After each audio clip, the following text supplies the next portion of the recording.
During the summer of 2003, events in the northeastern United States involving a strange, human-like creature sparked brief local media interest after an apparent blackout was enacted. Little or no information was left intact, as most online and written accounts of the creature were mysteriously destroyed. Primarily focused in rural New York State and once found in Idaho, self-proclaimed witnesses told stories of their encounters with a creature of unknown origin. Emotions ranged from extremely traumatic levels of fright and discomfort to almost a childlike sense of playfulness and curiosity. While their published versions are no longer on record, the memories remained powerful. Several of the involved parties began looking for answers that year. In early 2006, the collaboration had accumulated nearly 24 documents dating between the 12th century and the present day, spanning 4 continents. In almost all cases, the stories were identical. I've been in contact with a member of this group and was able to get some excerpts from their upcoming book, a suicide note from 1964.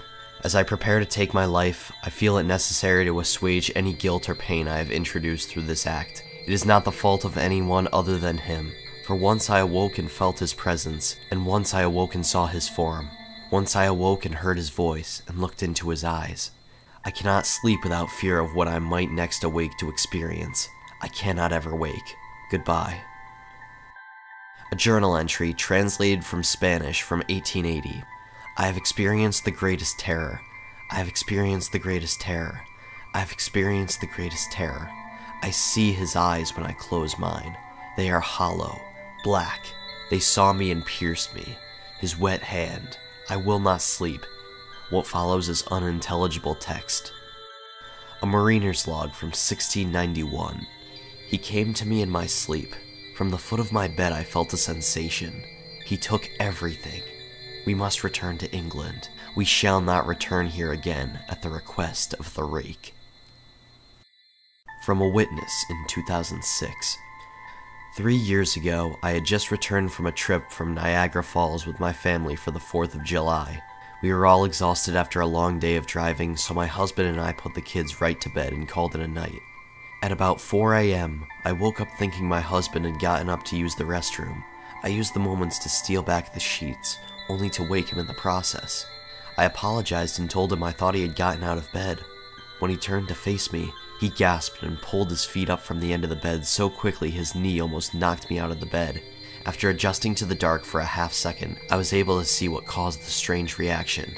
At the foot of the bed, sitting and facing away from us, there was what appeared to be a naked man, or a large, hairless dog of some sort. Its body position was disturbing and unnatural, as if it had been hit by a car or something. For some reason, I was not instantly frightened by it, but more concerned as to its condition. At this point, I was somewhat under the assumption that I was supposed to help him.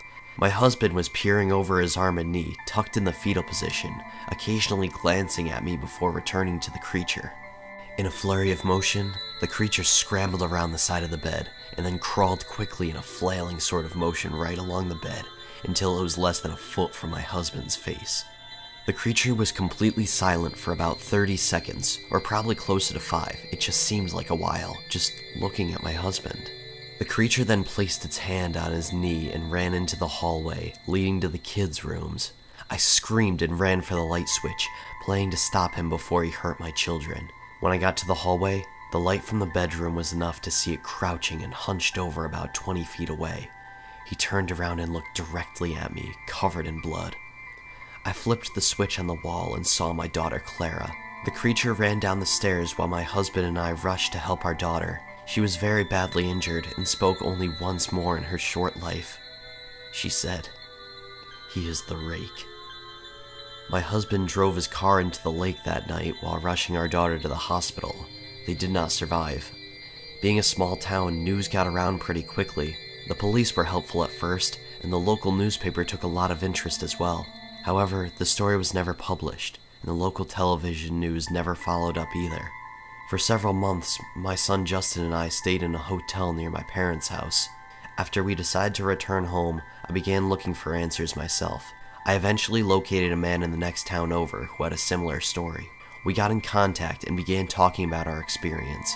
He knew of 2 other people in New York who had seen the creature we now referred to as the Rake.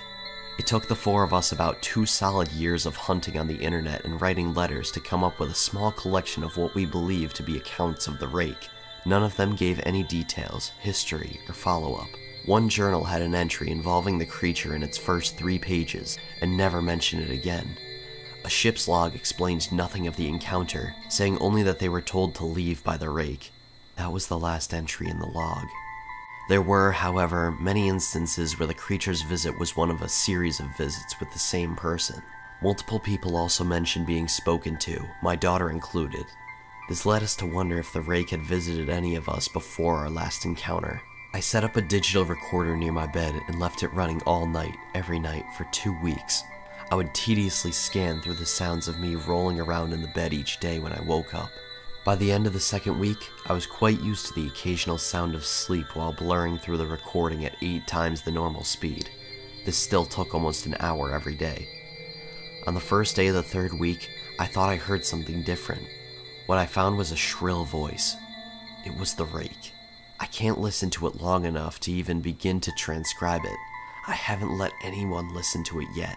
All I know is that I've heard it before, and I now believe that it spoke when it was sitting in front of my husband. I don't remember hearing anything at the time, but for some reason, the voice in the recorder immediately brings me back to that moment. The thoughts that must have gone through my daughter's head make me very upset. I have not seen the Rake since he ruined my life, but I know that he's been in my room while I slept. I know and fear that one night I'll wake up to him staring at me.